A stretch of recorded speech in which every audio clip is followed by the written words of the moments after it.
Thanks for stopping by, Minnesota Black Robe Regiment. Make sure that you are checking out the subscription area and make sure you're subscribed and that you check out the bell icon so that you're getting notifications. Like, comment, and share. So, I'm going to address something people have been asking me about. People have been saying, hey, TC, what do you think about the Ashley Babbitt story and Brian Sicknick story? For those of you that aren't familiar, Ashley Babbitt was the Air Force veteran who was killed by Capitol Police on January 6th. And Brian Sicknick is the officer who died on January 7th that was originally reported to have been killed by protesters and rioters. And let's be honest, January 6th was a protest and a riot. And no matter what your position is on why people were upset, what took place on January 6th was uncalled for. There was no reason for anybody to be breaking out windows. I don't care if you believe it was Antifa and Black Bloc and Black Lives Matter that staged this. I don't care if you believe it was a deep state situation. I don't care if you believe it was a genuine reaction in emotions by people who had a desire to save and protect this nation. I don't care what your position is. It was uncalled for and it was unlawful. Yes, it's the people's building. Yes, that belongs to we the people, since we are the government for the people, by the people, and on and on and on. There was no reason for any of those activities to take place. The optics, at the very least, were bad, and some of it was purely criminal. That being said, there are two juxtapositions in that situation that need to be addressed. The first is Ashley Babbitt, and the second is Brian Sicknick. Should Ashley have been in the building? No, Ashley should not have been in that building. Should Ashley have been trying to get through that door that she was trying to get through? No, she shouldn't have. She should not have been there, and she should not have been doing that.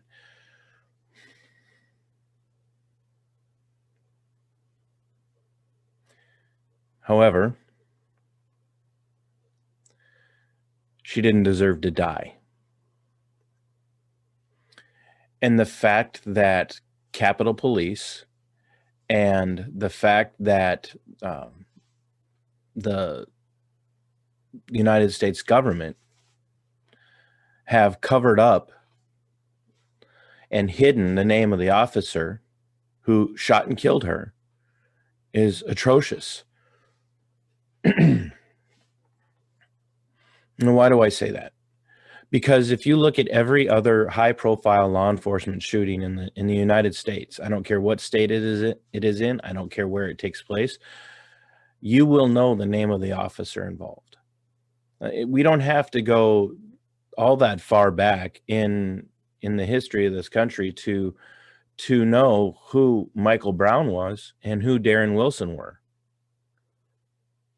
Think Ferguson and what now is known as the Ferguson effect.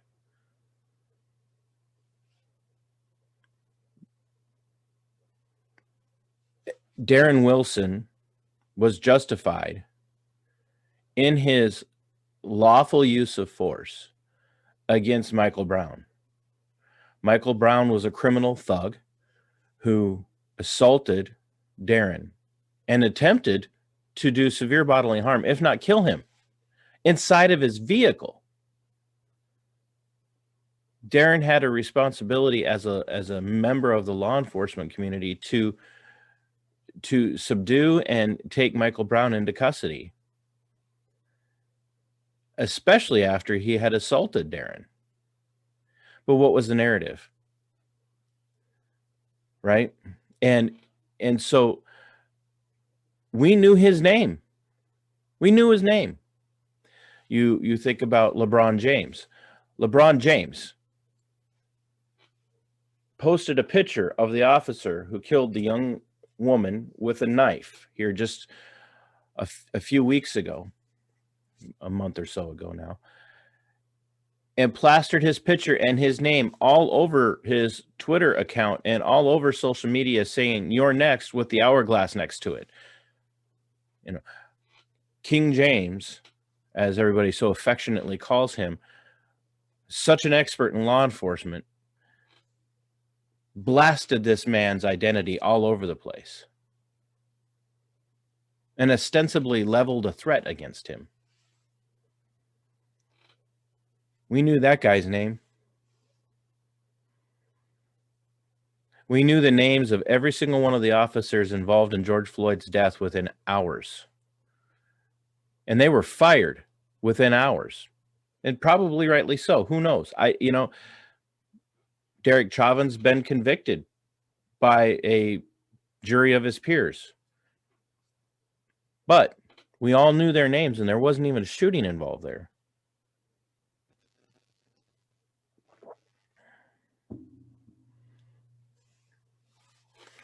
We knew the names of the officers involved in last year's events in Kenosha, Wisconsin within hours. We knew the names. Justified shooting, and we knew the names.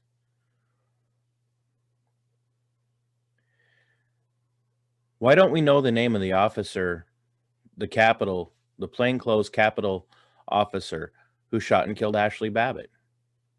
And I don't care what anybody says. We're all allowed our own opinions. It was an excessive use of force on his part. Ashley Babbitt was posing no threat, not to mention the fact that if you go and you watch the video and you look at the stills, Ashley Babbitt had officers behind her. It was a reckless shoot. My days in the military, we talked constantly about checking your crossfire, making sure that you knew who you were shooting at and what you were shooting at, and whether or not there were going to be people behind them that could be injured by stray bullets, or even the bullet after it hits its mark passing through them. And that's what we also have to understand, is that bullets pass through people pretty easily, especially at close distance. Why do we not know the name of the officer who killed Ashley Babbitt? Quite frankly, gunned her down in cold blood. She was unarmed. And isn't that always the narrative? Oh, this unarmed person. Unarmed, all the time. We hear it constantly.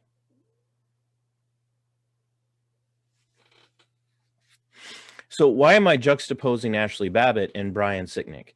And here's why. I have a friend, I have a great amount of respect and love for him. He's not just a friend, he's a member of the law enforcement community, and he's a brother in Christ. And he and I have had some very serious conversations about some things that he's had concerns with that I have pointed out over time as well, because I have a brother, an actual brother, in law enforcement. I have friends in law enforcement. I love the law enforcement community. And I believe they're deserving of respect. Now, there are some who are just jerks, and there are crooked cops, and they deserve to be treated with dignity, but they don't deserve respect simply for the position that they hold and the fact that they're crooked or dirty or jerks. When you're an ass and people treat you like an ass, it's because you're an ass. But I want to point out that I did not talk about Brian Sicknick being murdered because I saw the story break and I saw the narrative that was being advanced, and I knew that something about the story stunk. It stunk. Now, I am terribly sorry, and I actually wept for the family of Brian Sicknick when he died, because I believe that he died in the line of duty. I believe the events of January 6th contributed to Brian's death. But what I never believed was that he was assaulted with a fire extinguisher and that he was beaten to death, which is what the story was first he was crushed in a door, and then he was beaten to death with this fire extinguisher, this heavy object, and blunt force trauma caused to his head caused him to die. I never believed that. I didn't believe it. And then, of course, sometime later, the story breaks that the coroner points out that pathology proves or shows, the coroner's report shows that he died of 2 strokes 24 hours after the events. Now, there again, did he die as a direct result of the events? That is my belief. That's my opinion, yes. But was it the stress of the day, or was it due to an assault? Now, 2 men have been arrested for his death. Now, they haven't been charged with his death, but they've been arrested in conjunction to his death. They're being charged with assault on an officer and conspiracy to commit assault on an officer, because there's video showing that they use bear spray on him. But I dare say that the bear spray didn't cause his strokes. And it was 2 strokes that killed him. And we know their names, and rightly so.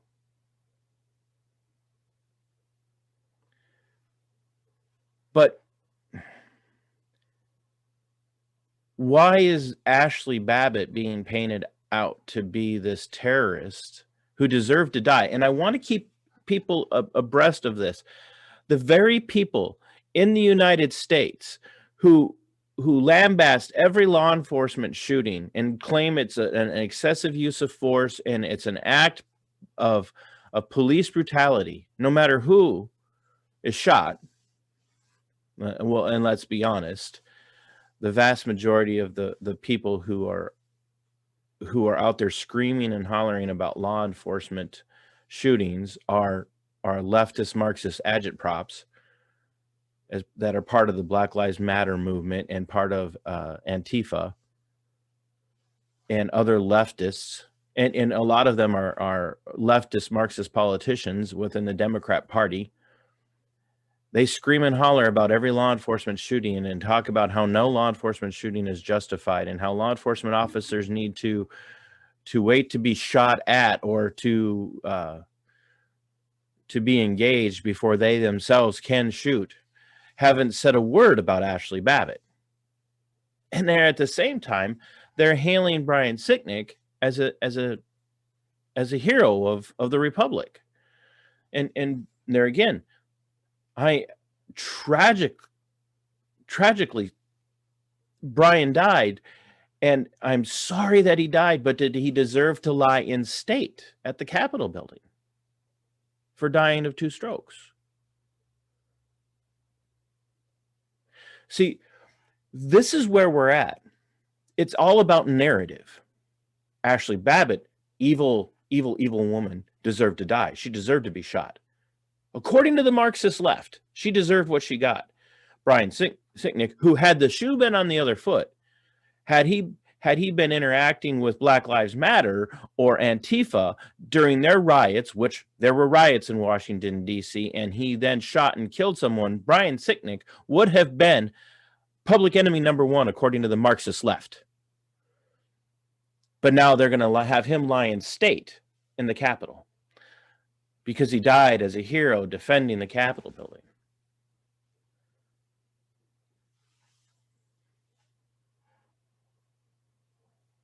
You have to start asking yourselves why, my friends. Why is it that the what everybody would say was an intentional homicide of Ashley Babbitt goes virtually unreported by legacy media? No one is talking about who shot her or why she was shot, who the person was, whether or not they still, and we know they have their job, and that no one's talking about why are there no charges being pressed against him.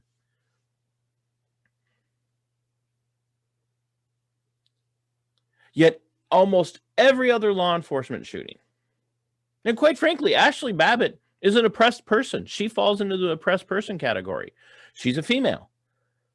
And according to the critical theorist of the United States today, whether it's critical race theory, critical gender theory, critical sexual theory, whatever it is, she's an oppressed person. She's an oppressed person. So why is it that this law enforcement officer who shot and killed her in cold blood when she was unarmed is not the subject of investigation, is not the subject of criminal charges, is not the subject of deep investigation on the part of the media to figure out who he is and what kind of track record he had? Could it possibly be that Ashley Babbitt doesn't fit the narrative enough because she happened to be a patriotic woman and she was in the wrong place at the wrong time and she made some bad decisions and she put herself there? I don't know, like almost every criminal who has violent interactions with law enforcement. But by all accounts, Ashley Babbitt has no criminal record. She made a bad decision. She put herself in that position. And now, sadly and tragically, she's dead. And we don't know a word or a thing about the officer who killed her and gunned her down in cold blood. Not a word. Because it doesn't fit the narrative. And now Brian Sicknick was murdered. That's the narrative. They're still putting it out there. It's the narrative. He was murdered. He was murdered. That's what they say all the time. All the time. Everybody from President Biden to Kamala Harris to every one of the leftist Marxists in the Capitol who sit in the House and sit in the Senate, every one of these leftists, oh, the officer was murdered defending us. The officer was murdered defending us. They just keep fronting this narrative over and over and over again. Like I said, a man who had it been a different situation during a Black Lives Matter Marxist riot or an Antifa Marxist riot, had he rightly gunned down somebody, rightly shot someone in a lawful use of force, he would have been the enemy. Like, they're playing us. And no one gives a damn because the vast majority of people in the United States are asleep. They're asleep. We're useful idiots to them. We're useful idiots to them. This is a Lenin thing. Not John Lennon, by the way. Not the Beatles.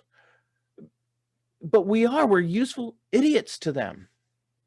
And they know that for the most part, they know we're going to go along with whatever they tell us because, oh, well, the media can be trusted. We should trust the government. Have we not learned anything at all?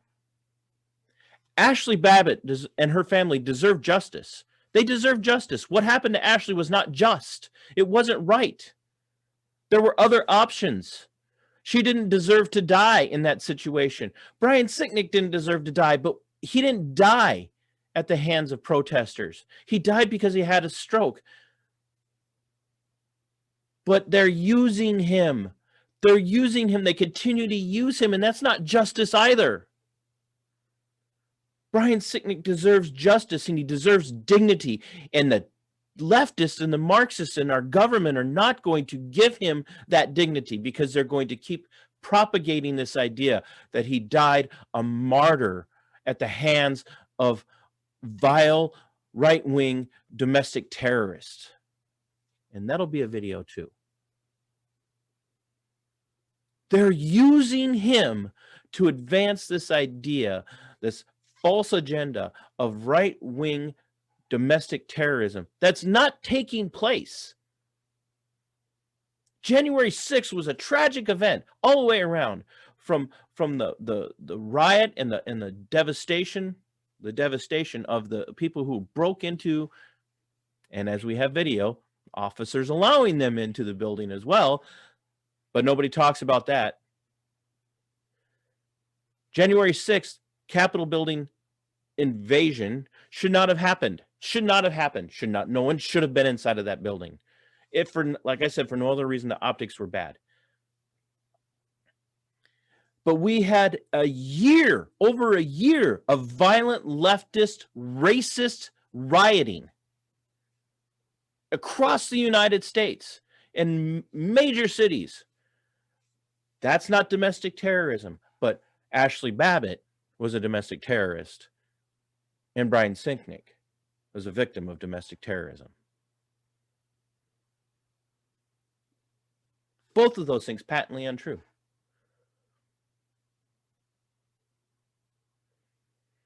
But people continue to go to their sources, mainstream media, and that includes everything from Fox News to CNN and MSNBC and Headline News and all of that.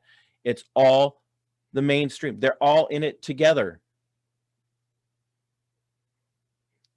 And no one wants to think for themselves. Center left, or most conservatives. They just swallow whatever spoonful of crap they're given to swallow. And there has been no justice for Ashley Babbitt. And there's really never going to be justice for Brian Sicknick.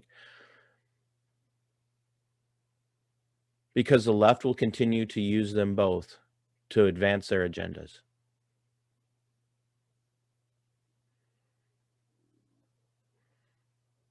I am sorry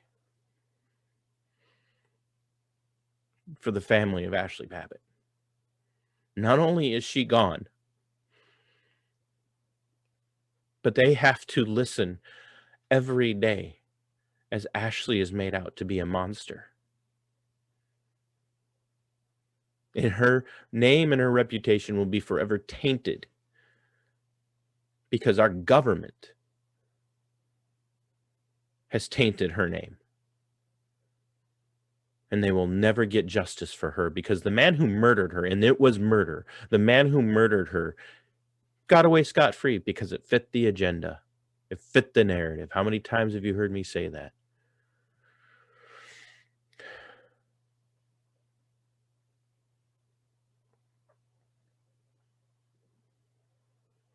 And Brian Sicknick's family is never going to get any justice either because he's always going to be a pawn in the game for the Marxist left, who are trying to, not only have they taken huge steps towards taking over our country, they will forever hail him as a hero of the people's nation, of the Marxist nation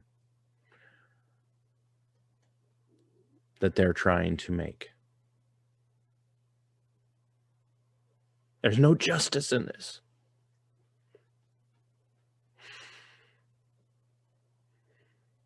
For Ashley or Brian.